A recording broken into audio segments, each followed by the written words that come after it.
Basically, when I was 19, I had decided that I'm gonna have a career in social impact or environmental sustainability, and I think that was something that I had established. I knew I wanted to work in the impact space again, so I was looking for jobs in the renewable energy space because I thought that's one way to really create some sort of impact. Because if you think about it, without electricity, kids can't finish their homework, medicines can't be refrigerated, operations can't take place, machinery can't work, and in those situations, economies can't improve. We have the ability to be part of this solution in some small way, and our actions actually do matter. Hey everyone, and welcome back to the show. That was Sahar Mansoor, who's the founder of Bare Necessities. She's an entrepreneur in the zero waste space as well as the sustainability realm. So in this episode, we talk about a whole lot of things and I can't wait for you guys to experience it. We talk about the importance of scheduling and underlying processes with whatever it is that you do. The kind of discipline that's needed to finish writing a book. We talk about learning disabilities as well. And of course, we talk about sustainability and the zero waste space and how you can really build a business in a space such as this. Cool, then let's get right into the episode. This is episode 29 with Sahar Mansoor.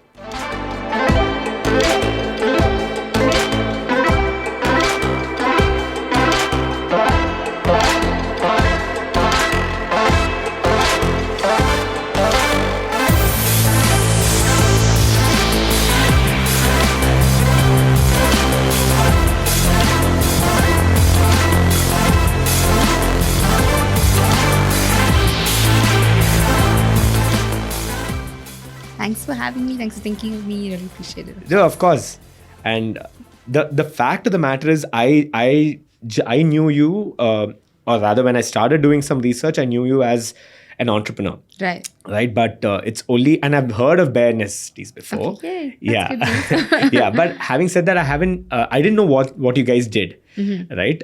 And it's when I started diving deep into your journey and just the brand itself is when I understood, okay, it's entirely in the sustainable realm, which is great. And it's, I think, a topic that everyone needs to, think about, including the ex-president of the world. Yeah. But this is great. I think we have so many things we can talk about and we'll dive deep into. But I want to start off with what we just spoke about, which is... Oh, gosh.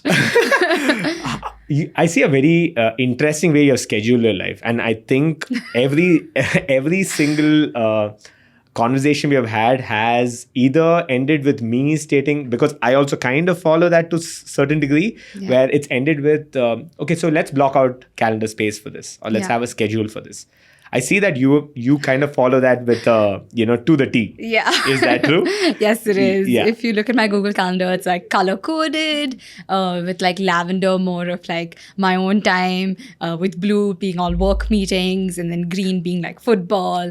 So it's like super color-coded, everything's scheduled. I like being organized and... really appreciate it to like have it all on my calendar ahead of time. Right. And I think I'm organized, but my team thinks I'm very disorganized because I'm always running like 5 minutes late. But that's only because I'm like trying to wrap up one other thing. But yeah, I'm trying to work on being more punctual as well on my meetings. Right. But do you find it to be a challenge where not a lot of people, especially when you start becoming, getting your hands dirty as an entrepreneur, and getting into business itself, you realize that not everyone, or probably no one here for that matter, operates the same way. Yeah. Where they could be punctual, they could follow, have a discipline when it comes to time. But when it comes to maybe allocating space or time virtually, it's not something that everyone does. Yeah. Right. So do you see a lot of challenges there? Definitely. I think in India, just there's a little bit more like informality of like WhatsApp and like, I'll just call you whenever. But unfortunately, when you're like trying to do 900 things and trying to build a small business and, potentially write a book and come up with new products and like just be a normal human being that has good relationships with your, sisters and friends and things like that. I think people often underestimate how much work goes into it or... so I'm not very good with like, I'll give you a call whenever because I'm like, no, chances are like 90% that I will already have a call scheduled. Right. And I think maybe I learned a little bit more when I was studying in America or the UK, which was more formal, like putting in your diary, planning it ahead of time. So maybe it comes from there. I don't know. Or maybe it's because I have like all these learning disabilities, and as a child growing up, I was very organized in terms of like trying to figure out my time to do this, and like color coding was a way for me to like learn and stuff like that. So maybe that's why, I don't know. But that's just something that's really stuck with me in terms of like keeping blocks of time to do things, because also it just disrupts the flow of your work. If you're trying to like, I don't know, do some research or write something and you can't get like 2 lines in without someone calling you, then it's going to kind of disrupt your flow. Right. So I don't know, it was like such a big thing, but I know when you wanted to get on a call, I sent you a link to schedule a time that works for you. And I appreciate that, because I mean, it's either like you said, right, the chances are, if you keep it open-ended, it won't happen. Yeah. Right. And it's better to allocate and, really block some time out, and it kind of sets the precedent and the expectation level at the bare minimum level. Right. I mean, it makes sense. And I think that's basically, I think, how we got around to, finally being here. Yeah.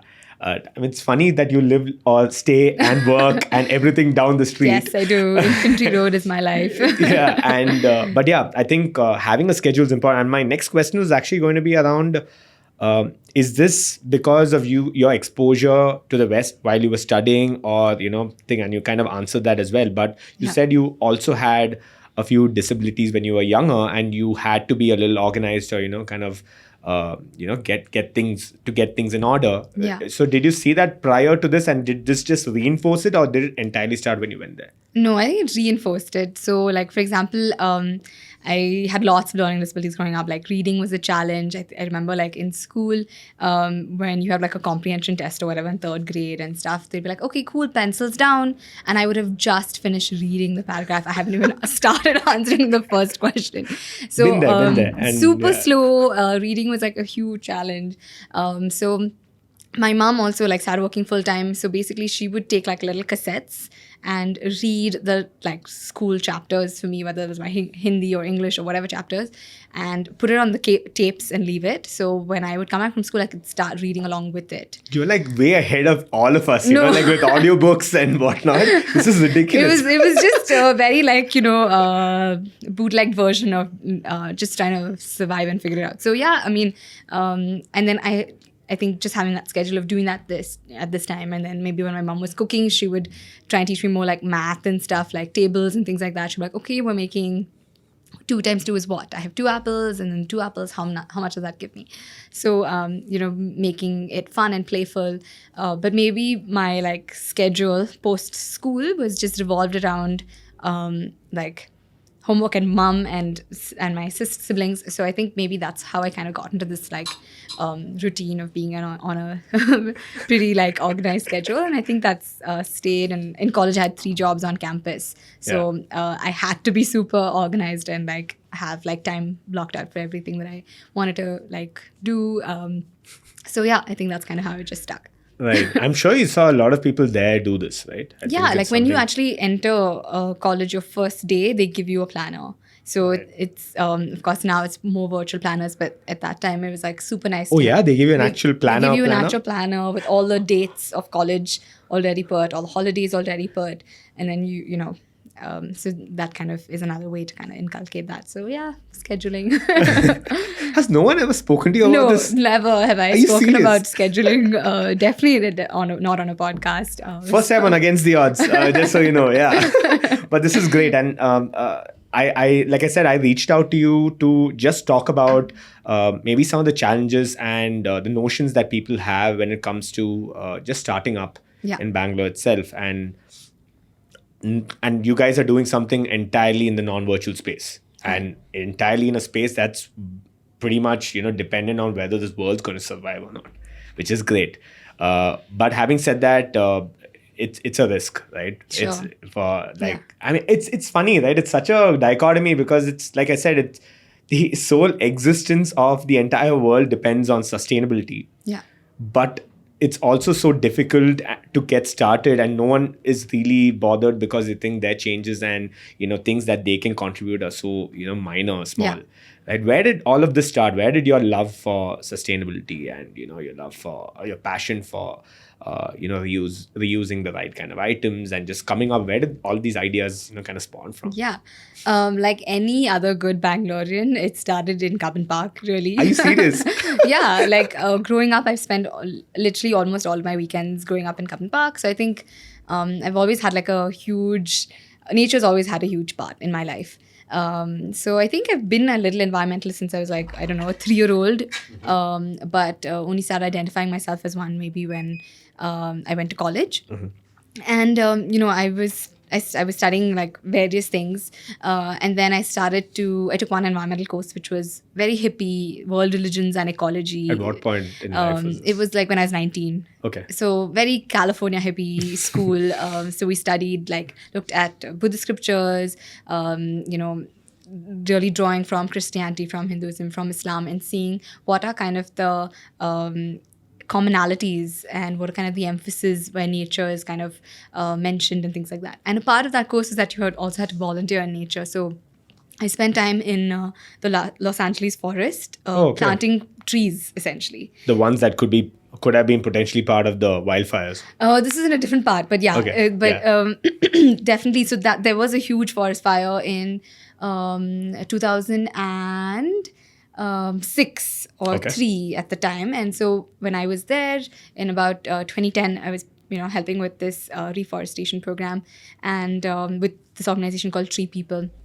So yeah, that was one element of it. But basically this class just I think really stimulated my mind, body and heart and soul in a way that is very hard to articulate. But one video that I watched, part of this course was this lady named Pia Johnson, and she is this French woman who now lives in California and was leading this zero waste lifestyle. And I remember just watching this video and being so blown away by it. This video in college? Yeah, part of the same course. Okay. I was thinking that's amazing, but I probably could never do that. I have a job to maintain, 3 jobs on campus to maintain, a scholarship to maintain. I probably don't have enough time to, do all the things she's doing to organize my life like that. And I probably can't afford to shop where she shops in bulk and stuff like that.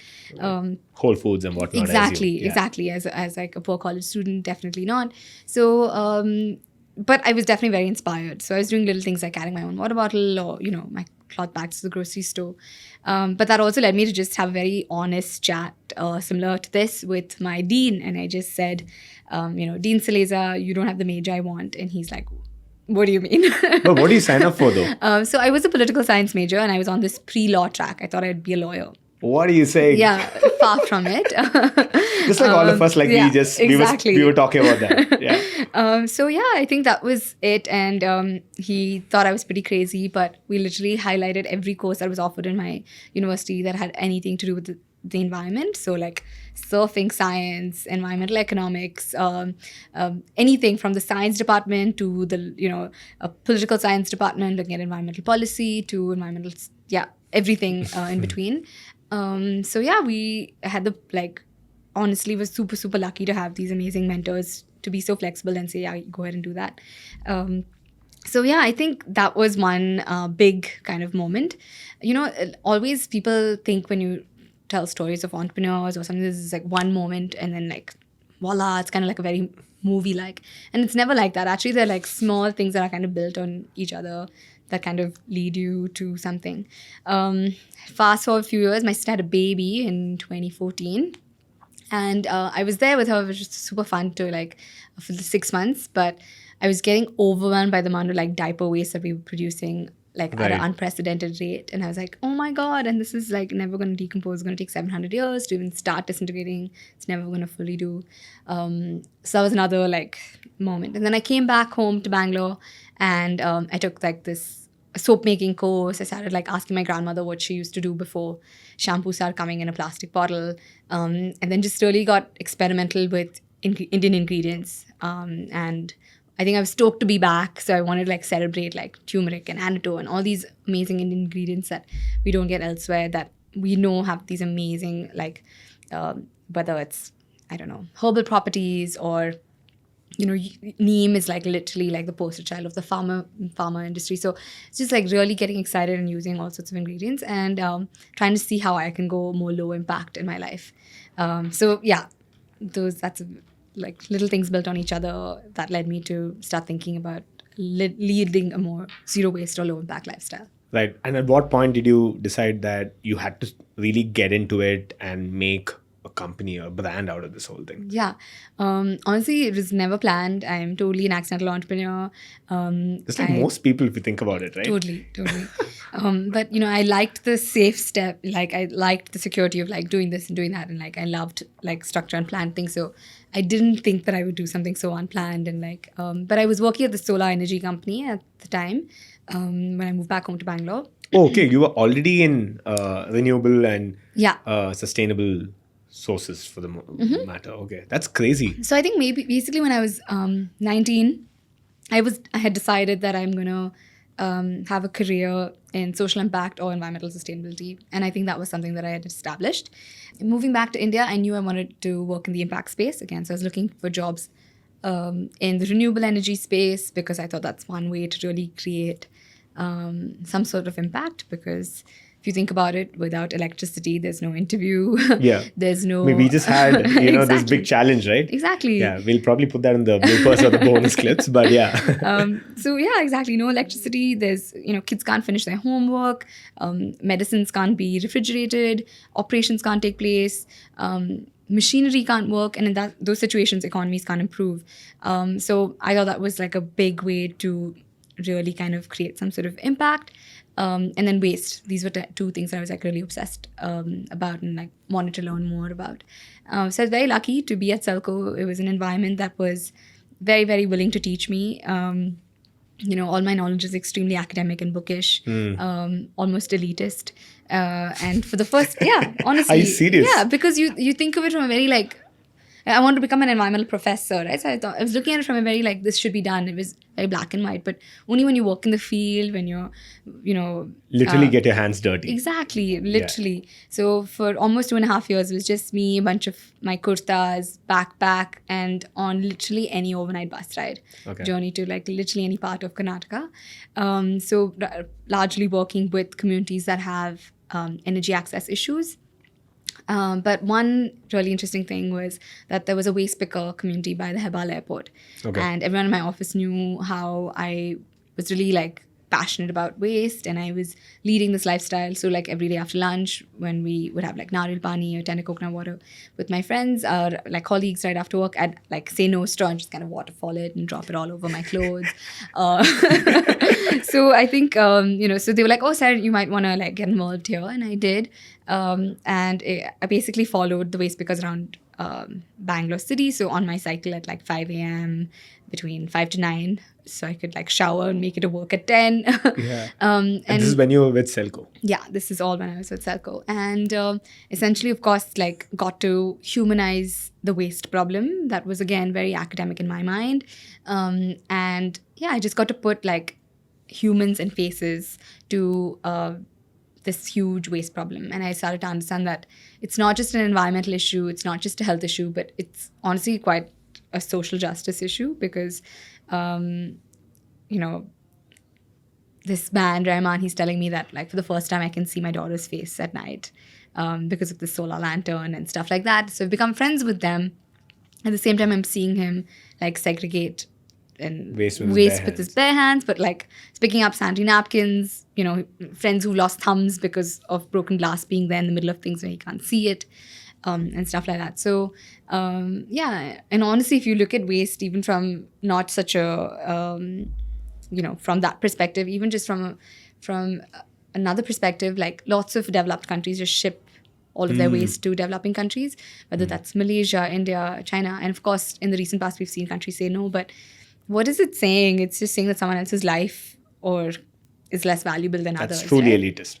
Exactly, yeah. Exactly. And also, even in India, once the waste is here, like, where does it go? It's disproportionately in low-income communities. In America, you will notice that all the incinerators are in, like, poor Latino neighborhoods or poor African-American communities. So it's just, our waste problem is, like, really kind of intertwined with social issues and like how we kind of approach Society it. itself, Yeah. right? So I think it's like not just an environmental problem, it's also a social justice issue. So for me, like leading a zero waste lifestyle was just a very tangible way in which I could potentially not be part of this problem and try and be part of the solution my own way. And so I was doing it for very personal reasons. Yeah. Didn't think about setting up an enterprise. And then slowly I was doing like talks and workshops every weekend. How do you get there though? How did these talks and workshops start if you haven't really, Yeah. gotten your hands dirty with maybe like a brand or an enterprise as such? Yeah. So actually my first one was at my office at Selco. Okay. And I just did a little like talk around sustained like waste problem, kind of similar to what I was just sharing, like perspective wise. And then we all made a product together. And I was like, Okay. instead of buying, you can just make this. And then that led my supervisor, like immediate boss at the time, to introduce me to someone who was organizing Kish Mandi, like the flea markets that used to happen in Bangalore. And she said, okay, why don't you come and like just do the same thing that what you did at office. So I did that. And then the next month she called me back. So then I added a new product. So we would just kind of keep adding one new product every month. And 10 months down the line, I had like 10 different products that I had experimented and done a workshop and talk from. So yeah, that was very incremental. And then slowly stores started approaching us and saying like, or me, Yeah. if we can do bulk orders. And that's when I was like doing the orders on weekends and like prepping This is all for it. you doing at home. Yeah, exactly. Right. So it was me for a long time. And then slowly I started to grow the team. Right. That's crazy because, like you said, I think it's only when you realize that you are actually part of the problem and get yourself involved is when you actually understand, okay, the problem's far deeper, far, crazier than you ever, thought it to be. Yeah, definitely. And I think I like how you called it elitist because that there is no other way to, describe this, yeah. right? Because it's great that you say, I care about the environment and, you don't end up, doing anything about it firsthand or even passively or doing something against it, which Yeah. is not such a, the ideal situation to be in. Now tell me this, you found this job at Selco, but did you have a lot of other companies at that point which you could apply to? Because as far as I know today, even in that sustainable trend, it's quite meek, right? It's not too, I have a lot of friends who are looking for jobs, but it's at the end of the day, it comes down to passion versus maybe monetary and Yeah, money side of totally, things, totally. right? But did the job pay well? And did you have a lot of jobs at that point? And Yeah. even you can even maybe talk about the environment right now. Environment, I mean the job environment. Yeah, and yeah, sustainable, sure, for sure. I think what's been really encouraging is actually a mushrooming of like amazing enterprises doing great stuff around sustainability and kind of in this realm of environmental job creation. I think when I was started in 2015, there were few good organizations doing good work, but they were like legacy companies like Selco, been around for 25 years, doing amazing stuff. Of course, when I would kind of describe it to my friends back at Cambridge, they would just be like, oh my God, are you serious? Like, why are you getting paid so little? Like, move back. Like, I'll get you this interview in London or whatever. And I was like, guys, I'm not doing it for the money. Like, I genuinely just love what I'm doing here. So I think the development sector or the environmental sector, especially in the beginning, definitely is losing out on talent because of like not being able to offer like those good salaries.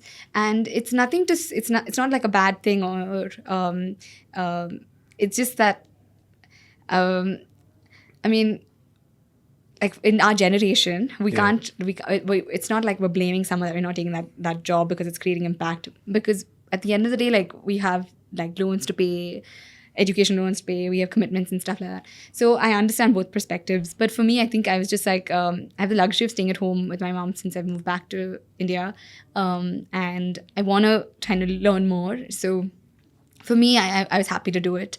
And to be honest, I like traveled to the most beautiful parts of India, like living here 17 years, and I hadn't seen through just those 2.5 years of working in Selco, like gorgeous villages, just learned so much about beautiful, like hand spun textiles. And like, I think it just brought like a whole like level of intimacy with even like a sense of identity to like my roots and stuff. So I like, for me, I think it was, it stimulated my mind. It like really like fed my body, soul and everything. So I like really loved my time at Selco.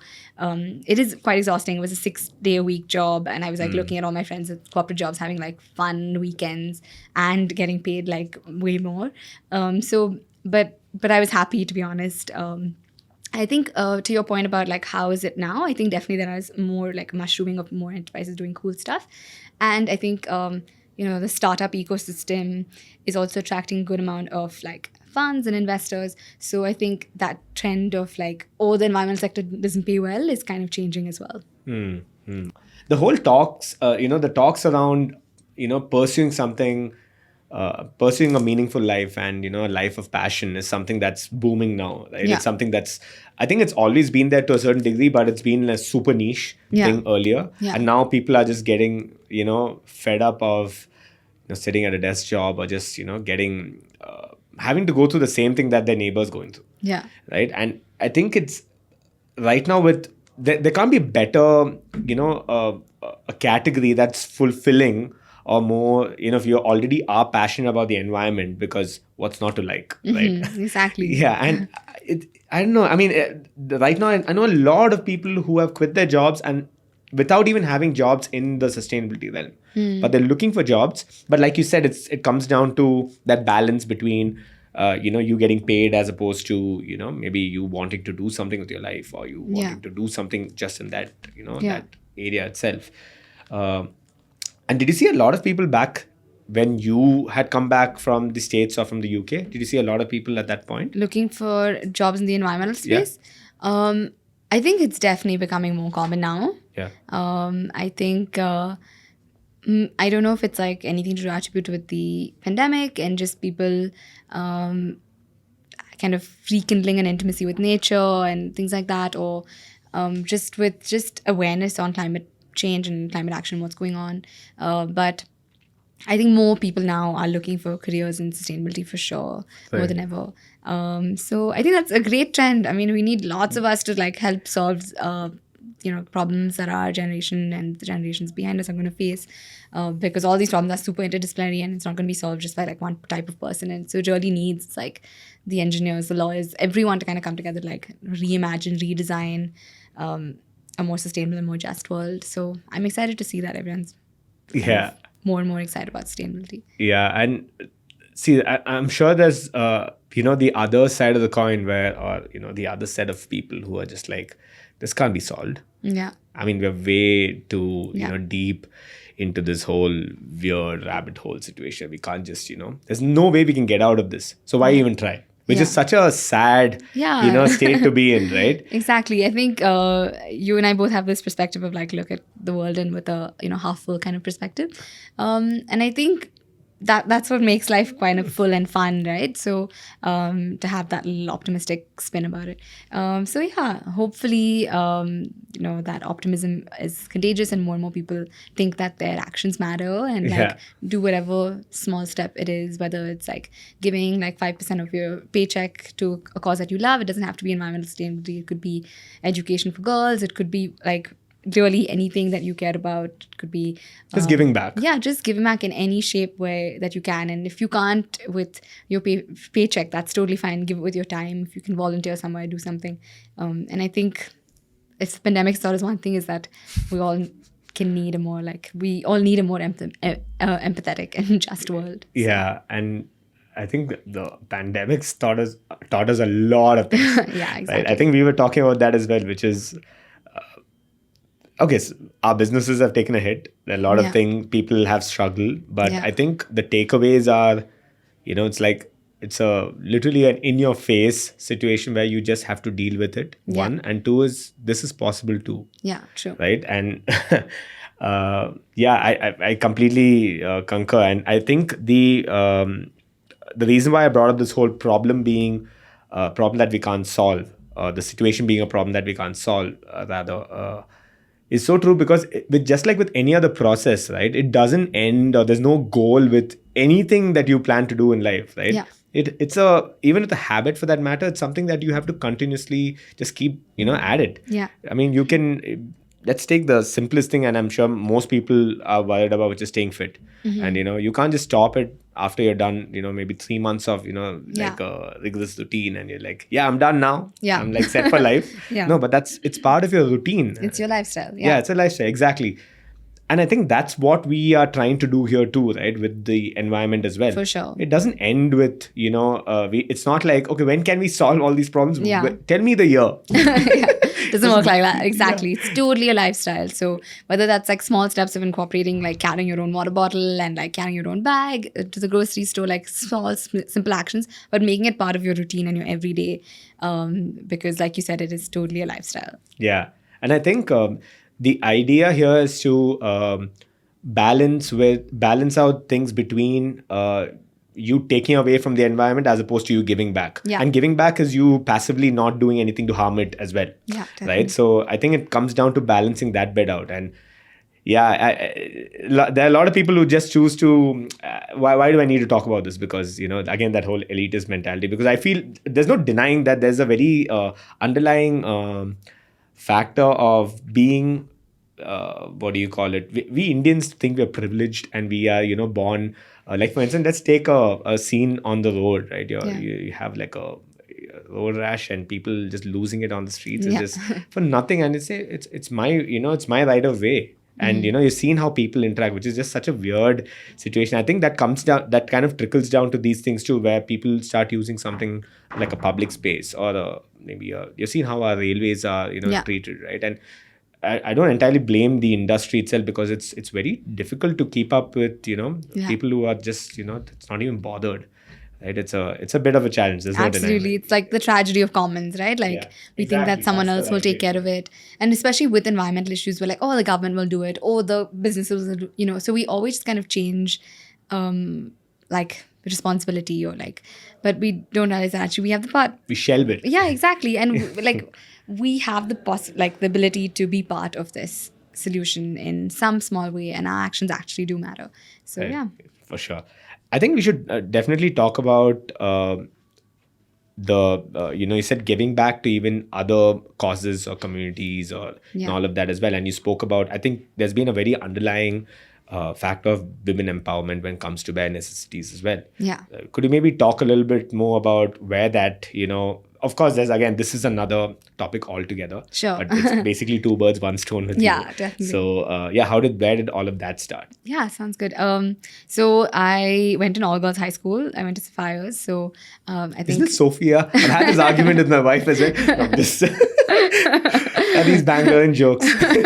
Never get over it. So, I think I was like surrounded by amazing, strong women, whether it was my school environment or at home, which I have 2 older sisters and a badass mom and a girl cat, Goateer.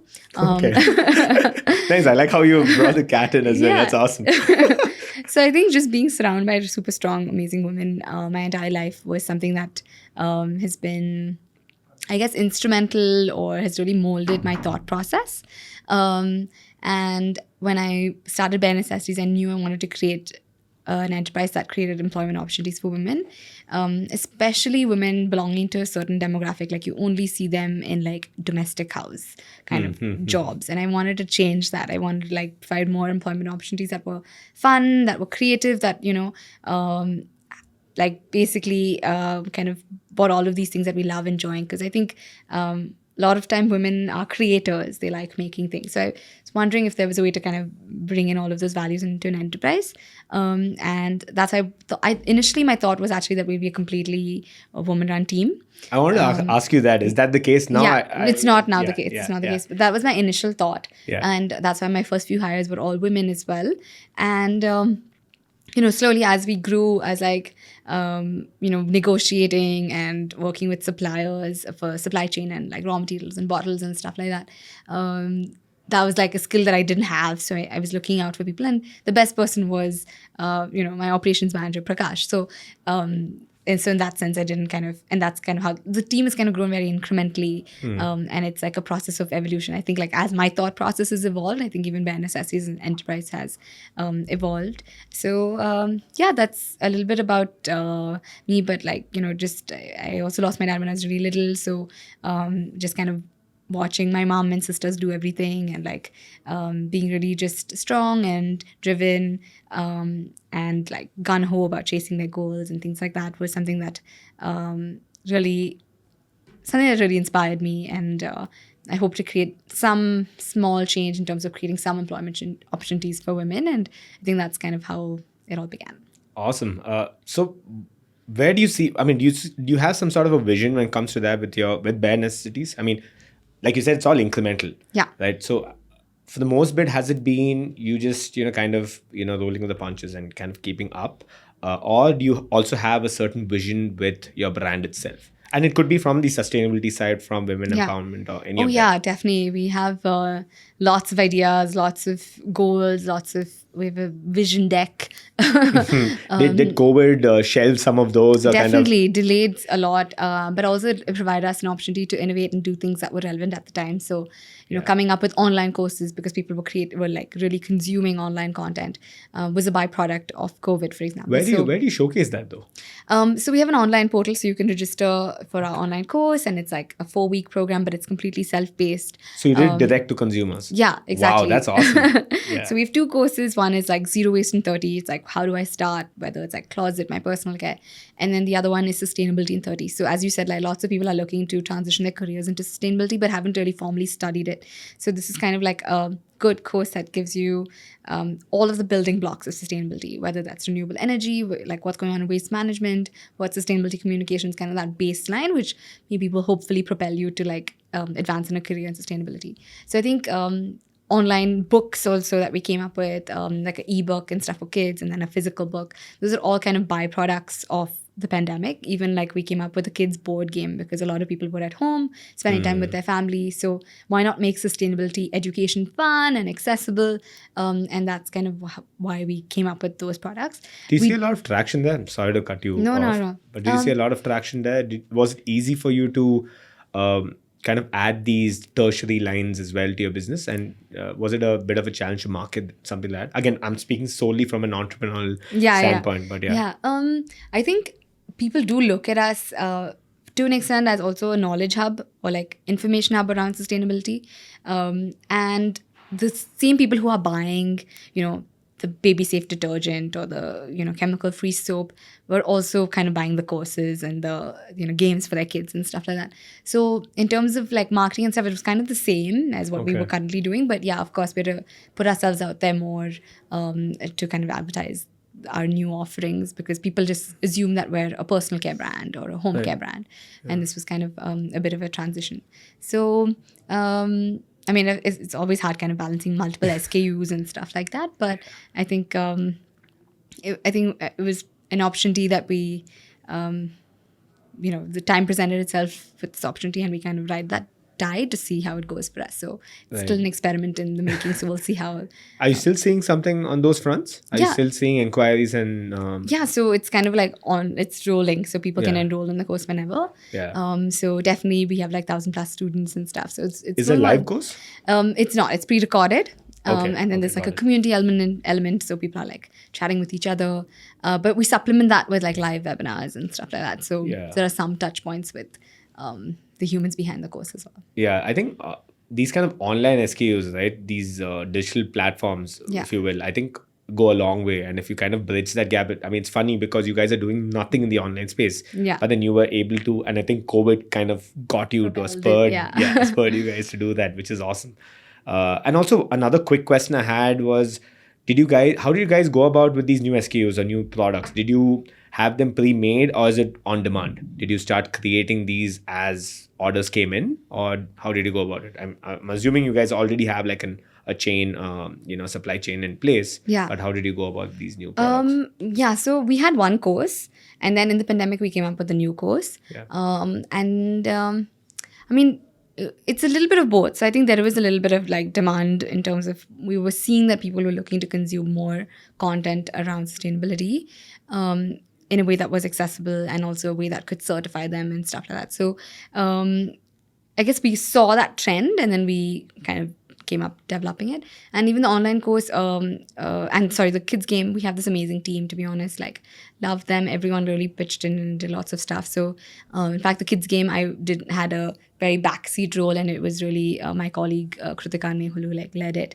And then the online course was more of a teamwork. So I'm super lucky to have like amazing people who are excited about sustainability, who are excited about Bare's big vision, like we talked about, and who want to kind of see this mission advance.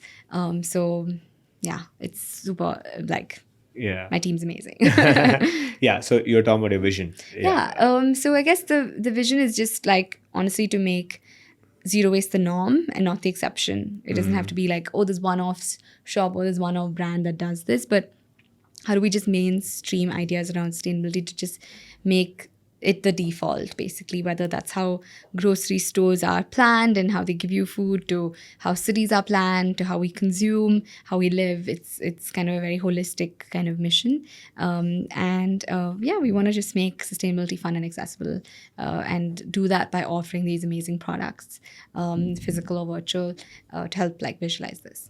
Right. And what about, I mean, see, it's an uphill battle. Yeah. And there's no denying that. Sure. Right. So again, when I think about this, I'm just looking at, and I think just like any devil's advocate, they're just looking at all the, the challenges and everything that, Yeah. that's, at the same time, there's also obviously a demand and there's a need for it as well.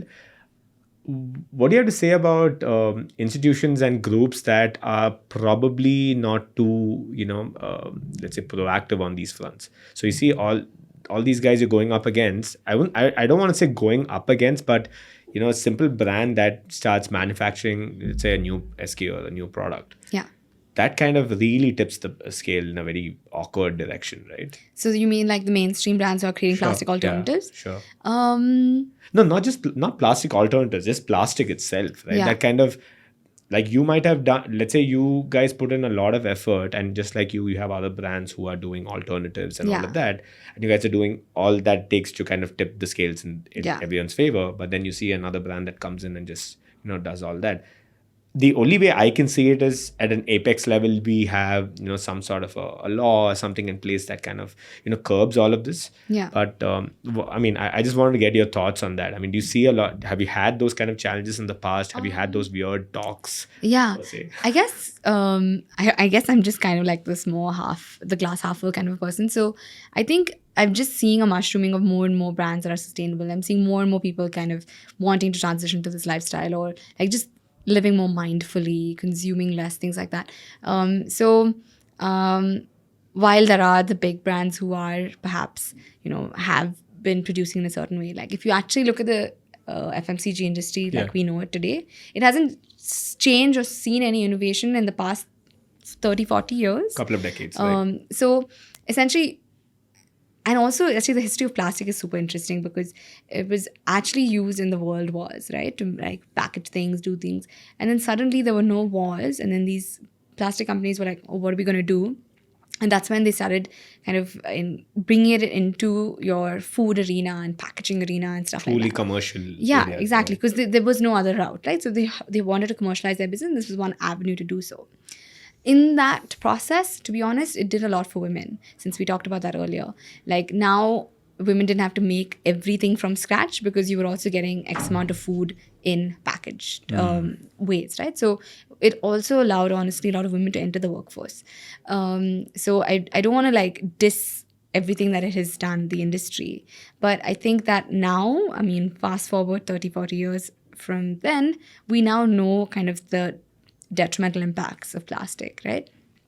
It's cool, it's temperature sensitive, it's light, it's an amazing material, but we're like producing it at this unprecedented rate. And now, given what we know, we need to redesign with integrity in design. We need to like basically design waste out of the system. We need to look at how we can transition this world into a more circular economy kind of world and system, rather than what we've been traditionally doing in this traditional FMCG sector that's been extremely linear. I like it's honestly quite encouraging. Even like someone like a big traditionally company that you think might be polluting, like the Colgate, has also started their own bamboo toothbrush. So you're even seeing the big guys actually transition and see whatever they can do. The L'Oreals of the world are doing refill programs and things like that, with especially their salons and stuff. So you are seeing more encouraging trends overall in this space than I think discouraging. Right. Yeah, that makes sense. Let's actually talk a little bit about the learning disability bit. I mean, what did you go through, and what would you have to say to someone who's maybe in the same situation?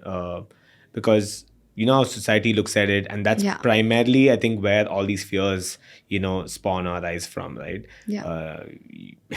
It could be just interactions with your family members to, you know, your friends, and you see that your peers are not the same way, or they don't interact the same way, or they don't learn the same way. Yeah. And some of these are not really disabilities, if you think about it. That's just how people are. Yeah. Which is, it's just been termed as a disability. Right. So what have you seen there? And yeah, like I said, what would you have to say to someone, you know, maybe who's facing something very similar? Yeah. For me, I'm just dyslexic. So like reading is hard. I mix up my alphabets. I still do my buys and buys, but thank God for spell check, you know. So I think I was like a very slow reader and like all of that stuff. To be honest, like I had a really supportive like environment, like I told you about my mom recording things on the tape, but also my sister Saba would take me to Elur Library, super close to where we are, and then read books to me at night, so I could get the hang of it. Okay. And you know, she'd buy the big print books, so then I could like read it slowly and feel like I accomplished something and read the whole book. So like there were all of these little hacks that like I think my family really like were like just insanely supportive, and they still are today, super supportive to death. Like, so yeah, I think I've been really lucky in that regard. I think the Indian education system as such is not very inclusive of people with learning disabilities. Just the idea of getting tested, seeing where you are on the spectrum. So, for example, on my IQ test, I did great, but on my kind of reading, writing, all of those things were much slower pace. Right. So those are all things that, unfortunately, like our system isn't really equipped to like work with kids with learning disabilities, because we're so kind of in this churn it out, like so many kids are in a class, and then like all of them are going to be like doctors and numbers, engineers. right, at the end of the Yeah, day. exactly. So so unfortunately, like we're not there yet, but I think you're seeing more and more little communities or like after school programs, things like that are like helping kids kind of, you know, work out whatever the disabilities that they might have. And at the end of the day, I'll say that I mean, there's no problem that can't be solved. Like I said, like spell check is my best friend, and things like that. So, yeah, like a little love from like your immediate environment goes a long way. Because to be honest, like I felt like the world is my canvas, and I can paint it any color I like, and I can do whatever I want. And that's just how my mom raised us. Like, so I think that's been kind of quite important because, yeah. So those ideas that you seed in are really important. So yeah, for sure. I mean, it's crazy that you're going to be publishing your book, which is awesome. Talk about Iron Man, right? Yeah, definitely. Yeah, but how did that happen? And I think what we need to talk about that bit as well, which is, a lot of people face writer's block, and like I think we were talking about it just prior to this shooting as well, which is writing is such. It's undervalued to a big degree, in the sense, if you've made it as a writer, it's only because you're on one of those charts, not because you've completed a book successfully, and people look at you only within, again, going back to numbers, if you've sold copies, but there's so much that goes behind this whole thing, right? And of course, I think some part of it is numbers, there's no denying that. Yeah. But having said that, just sitting down and writing every day from a creative aspect, and just doing it, like you said, as a discipline, I think you mentioned that too, is not an easy feat. And you're telling me that people who had to read out or get you audiobooks, and now you've reached a point where like Grammarly and spell check, let's do this, and you sit down and just start typing. So yeah, how did that happen? And it's crazy. I mean, you just walk me through that, because writing itself is a big deal. Yeah, no, for sure. I think it's definitely a difficult task. I'm definitely like no pro at it. I'm still learning plenty. Come on, what are you talking about? You're going to be publishing a book. No, still learning plenty. But yeah, I think I am super excited. Like, honestly, all the report cards and stuff, like people would just be like, Sarah is really responsible. Like, she's great at extracurriculars. But she's good at table tennis. That's the best. Not even. I was pathetic at sports. So I was like really... SUPW. Yeah. I remember that. Yeah, exactly. So, I do think that my academic environment, especially my school environment, wouldn't have ever penned me to be an academic success in the traditional whatever- sense, yeah, right? yeah. Like even when I return back home and I would run into my teachers and they were like, "Oh, what are you up to?" And I was like, "Oh, I just came back and I just went to Cambridge on a full ride." It was like, I know it was like a hard thing for them to digest. Yeah, You yeah. know, Like, it's like, this is not you. What are you talking about? Exactly. You want like a complete A student in like growing up, and that Anyway, Is this the Cambridge in Bangalore? There's a Cambridge right there, so it must be that one. Yeah. So yeah, I think what really like took me through that was like a really supportive environment at home, number one. And two, what is the process of writing? I think is just like being super disciplined on like goals and that you're going to meet them. So we're going to write one chapter or these many words by this timeline, and kind of keeping yourself accountable to that. But also, I was stoked that Penguin Random House like reached out to me to they write reached this out book. to you. Yeah.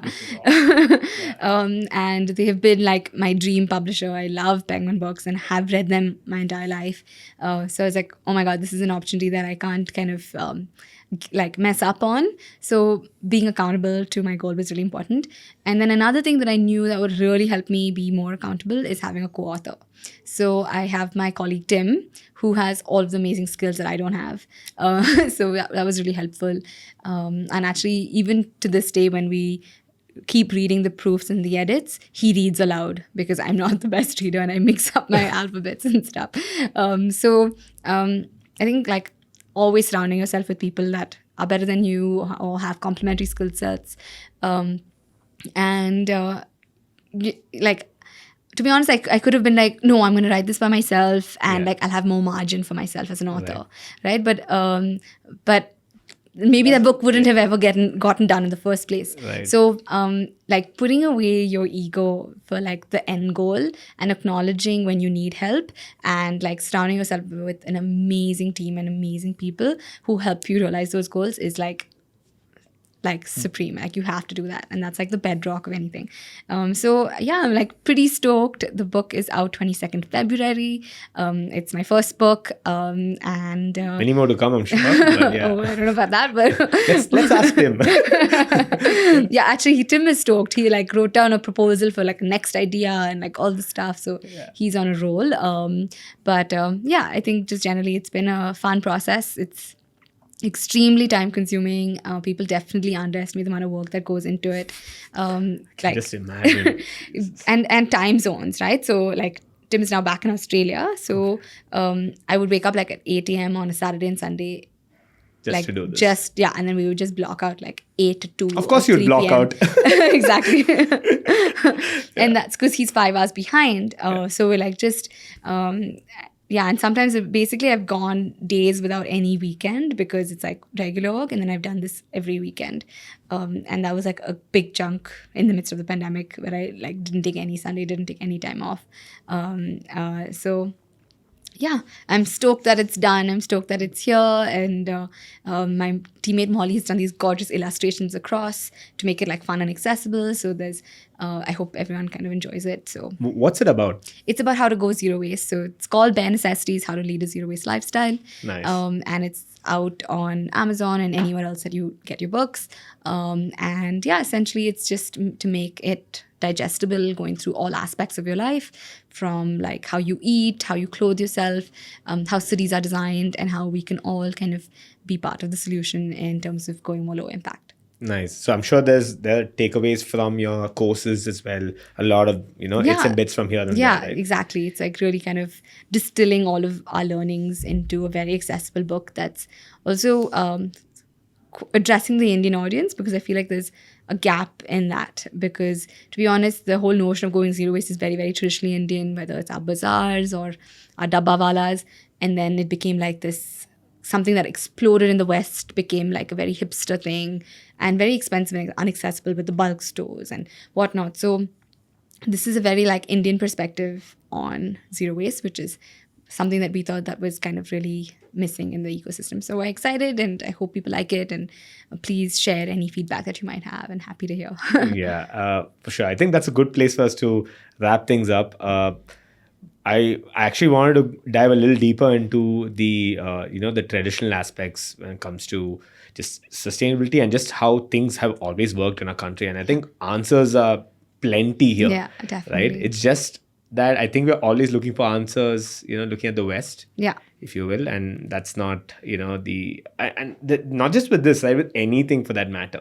I think we've had, ancestors who are super knowledgeable, Absolutely. things that have been perceived very differently today, Yeah. but there are, so many underlying reasons as to why people operated or functioned in a particular way. Absolutely. But I'll bring you back to have a separate segment on, the Indian mentality, if you will, Sure. generally. Yeah. But thank you so much, Sahar. Thank you so much for having me. I really appreciate it. Thank you for thinking of me. Yeah. And for yeah, sure. many more to come. Yeah. And if I asked this of all my guests, which is if you had one last thing that you had to tell our audience, our viewers, listeners, what would that be? This is just put you on the spot, like I tell all my guests. You didn't see this one coming, so Yeah. there could be anything that we've already spoken about, or you could just talk about anything else as well. That's fine. I think if I had to say one thing is that us humans are very, very resilient, and we're made of something super, like crazy ingredients that we never know how to actually articulate. Like Powerpuff Girls. Exactly. So we're made from pretty resilient stuff, and we're just stronger than we think, and we're stronger than we know.